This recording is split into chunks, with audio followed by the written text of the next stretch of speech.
दुश्मन की बेटी को लेके भाग रहा है, बेगैरत कहीं का। वो सिर्फ दुश्मन की बेटी नहीं है, मेरी बीवी है। उसने मेरी खातिर अपना घर छोड़ा है, बाप छोड़ा है, खानदान छोड़ा है। कहीं बदनामी यहाँ से ना आ जाए। मर्द के लिए ना मोहब्बत करना ज्यादा आसान है। मैं डर के मारे पर्दे भी नहीं खोलता कि मेरा तो दिल करता है जान ले लूं उसकी। मैं नहीं चाहता दुनिया में बात निकले के वक्त जमान के बेटों में फूट पड़ गई। पिछले 8 सालों में इस कंपनी को जो भी पेमेंट्स की गई सब फेक थी बाबा, और इन पेमेंट्स की अप्रूवल आपके छोटे भाई देते आए। बाबा अपने भाई नहीं बल्कि सांप पाला हुआ है।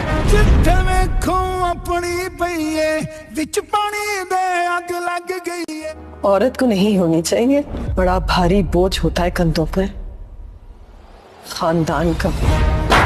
प्यार से मारेंगे बेटा,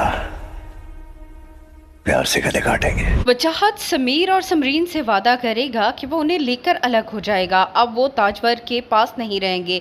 वजाहत अच्छे से जानता है कि समीर जवान हो रहा है और जवान खून है, कहीं ये ना हो कि वो अपनी फुफ्फी ताजवर के साथ कोई बदतमीजी कर बैठे। दूसरी तरफ उसे अपनी बीवी की ज़िंदगी भी अजीज़ है।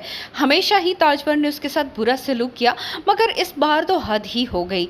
जो कुछ ताजवर ने किया उसके बाद इस घर में रहना नामुमकिन है। मगर जैसे ही वजाहत इस बात को अपने बाप के सामने बयान करेगा, उसका बाप तो नहीं मगर ताजवर बोल पड़ेगी कि वह बेगैरत हो चुका है, दुश्मनों की बेटी के लिए इतना कुछ कर रहा है, अपनों को छोड़कर जा रहा है, वो भी इस मौके पर जब उसको बहुत ज़्यादा ज़रूरत है अपने ख़ानदान की। शौकत की बेटी घर से भाग चुकी है, उसकी इज़्ज़त खाक में मिल चुकी है।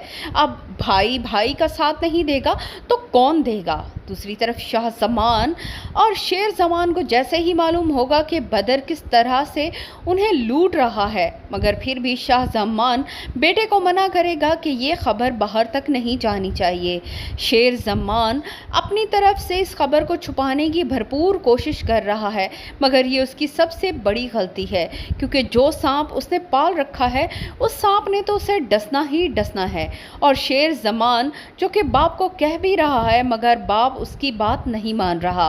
फजर को जैसे ही होश आएगा उसे इस बात का अंदाज़ा तो हो ही चुका है कि उसका बाप उसकी शक्ल नहीं देखना चाहता। उसकी माँ उसे नानी के घर ले जाने का कहेगी, मगर फजर वहाँ जाने से इनकार कर देगी, बल्कि अपनी माँ से कहेगी कि वो अपने बाप का सामना भी करेगी, उनसे माफ़ी भी मांगेगी और तब तक मांगती रहेगी जब तक कि उसका बाप उसे माफ़ नहीं कर देता, चाहे वो जो भी सज़ा दे।